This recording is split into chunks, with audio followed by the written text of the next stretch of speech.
Hello friends, welcome to Chanti's Kitchen. நம்ம இன்னைக்கு பார்க்க போறது ஒரு அருமையான கசாயம்.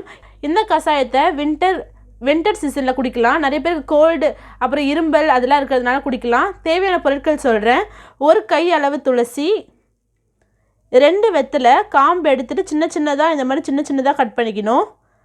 1/2 ஸ்பூன் வால் மிளகு, 1/2 ஸ்பூன் திப்பிலி, 1 ஸ்பூன் மஞ்சள்தூள், இந்த மாதிரி சுக்கு 2.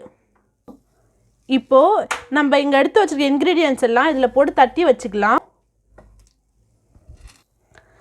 இந்த பொருள் எல்லாத்தையும் இதல போட்டு இடிச்சு வச்சுக்கலாம்.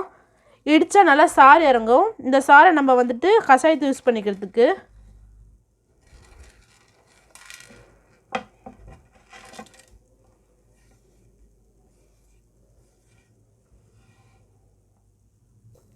இப்போ நல்லா அதை இடிச்சு வச்சுக்கலாம்.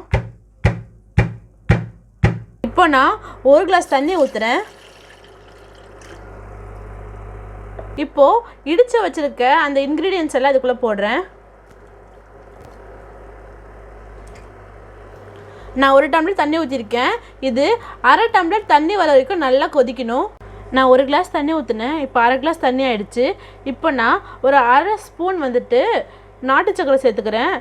பனவெல்லம் இருக்கவங்க பனவெல்லம் சேர்த்துக்கோங்க. நாட்டு சக்கரை இருக்கவங்க நாட்டு சக்கரை சேர்த்துக்கோங்க. இப்போ கஷாயம் ரெடி ஆயிடுச்சு. இதை வந்து ஃபில்டர் பண்ணி எடுத்து குடிச்சுக்கோங்க. கொஞ்சம் வார்மாக குடிங்க. அப்போ தான் நல்லா தொண்டைக்கு நல்லா இதமாக இருக்கும். கஷாயம் ரெடி. தேங்க்யூ ஃபார் வாட்சிங்.